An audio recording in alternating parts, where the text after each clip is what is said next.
Bien, donc là nous avons réparti les cartes selon le degré de ressemblance entre l'item sur la carte et l'enfant observé. Par exemple, donc on a mis le trait vrai à droite, vrai un peu plus à gauche, un peu vrai, ni vrai ni faux, un peu faux, faux et très faux. Voilà, donc on se retrouve avec un certain nombre de cartes dans chaque pile et il va s'agir ensuite de convertir les items selon l'endroit où ils se trouvent en score. Donc là, par exemple, dans la pile très vrai, on a tous les items pour lesquels on va attribuer le score de 7. Donc on a le numéro de l'item sur la carte, donc item numéro 25, on va attribuer le score de 7 à l'item 25. On fait de même pour l'item 10 et ainsi de suite. Donc on fait ça pour l'ensemble des items. Donc ici on va mettre, comme c'est indiqué sur la carte, le score de 6. Ensuite le score de 5 pour un peu vrai, le score de 4 pour ni vrai ni faux, 3 pour un peu faux, 2 pour faux et 1 pour très faux. Donc plus ça ressemble à l'enfant, plus le score est élevé, sachant que les scores vont de 1 à 7. Alors, donc on fait ça pour tous les items. Donc on peut faire une feuille de codage avec simplement le numéro des items et puis 2 colonnes pour chacune des étapes correspondant à chaque étape de tri. Et donc, une fois qu'on a rempli les scores pour chaque item, on procède ensuite à ce qu'on appelle le tri forcé. C'est-à-dire qu'on va trier les cartes, on va un petit peu ajuster le tri de cartes en fonction de la répartition de manière à ce que ça suive une répartition normale. C'est-à-dire que plus on ira vers le centre, plus on aura d'items et plus on ira vers les extrémités, moins on aura d'items de manière à suivre un peu une courbe de Gauss.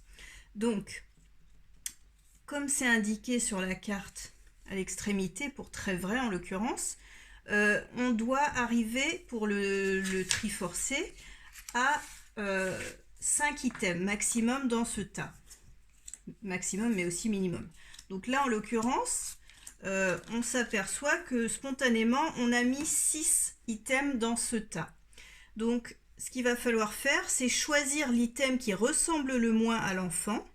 On va dire par exemple c'est l'item 35. On retire cet item, donc après avoir regardé l'ensemble des items, on considère que ceux qui ressemblent le plus sont les 5 autres. Donc on garde ces 5 items, on les remet dans le tas très vrai, et ensuite celui-ci on le décale au tas d'à côté. Après, donc on fait la même chose pour le tas suivant, où là par contre il faut arriver à 8 items, donc on doit avoir 8 cartes. 1, 2, 3, 4, 5, 6, 7, 8, 9 avec la nouvelle qu'on a rajoutée. Donc celle-là, a priori, elle est plutôt du côté très vrai, donc on la garde.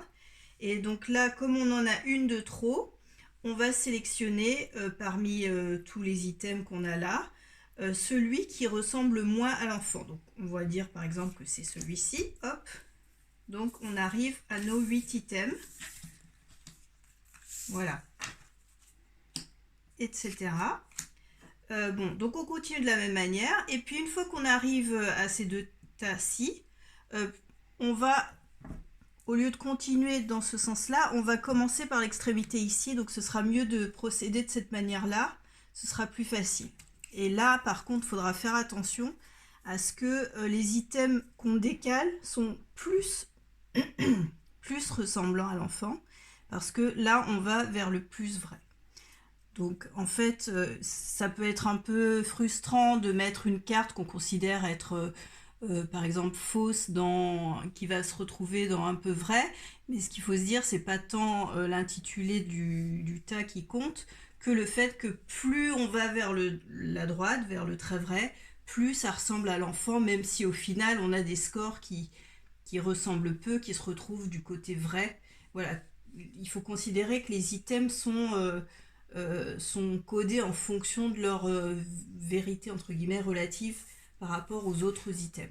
Et une fois qu'on a fait ce tri forcé, donc si on imagine qu'on a bien le bon nombre de cartes dans chaque tas, on fait comme on a fait à l'étape précédente, c'est-à-dire que les items qui sont ici, on leur met un score de 7, Ceux qui sont ici ont un score de 6, etc.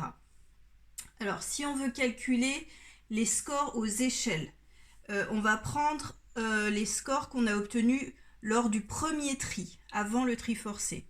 Et on va prendre la moyenne des items compris dans chaque échelle et calculer la moyenne. Et ça nous donnera, sachant qu'il peut y avoir des items inversés, donc là il faut inverser le score. C'est-à-dire que par exemple un score de 1 devient un score de 7, un score de 2 devient un score de 6, etc. Donc s'il y a des items inversés, il faut les inverser.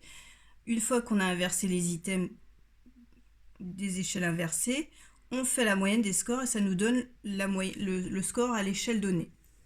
Par contre, si on veut calculer les scores Q, c'est-à-dire le degré de ressemblance entre l'enfant et chacun des prototypes d'attachement, c'est-à-dire sécure, évitant ou inhibition, ambivalent ou hyperactivation et désorganisation, on va corréler l'ensemble de ces scores avec les scores de chacun des 4 prototypes. Et ça nous donnera à chaque fois 4 corrélations qui correspondront au score à chaque échelle, donc sécurité, inhibition, hyperactivation et désorganisation. Donc c'est comme si les scores obtenus par l'enfant qu'on a observé constituent une variable qu'on va corréler avec 4 autres variables qui en réalité sont les 4 prototypes d'attachement. Et ça nous permet d'obtenir les scores Q qui sont donc le score de chaque échelle d'attachement.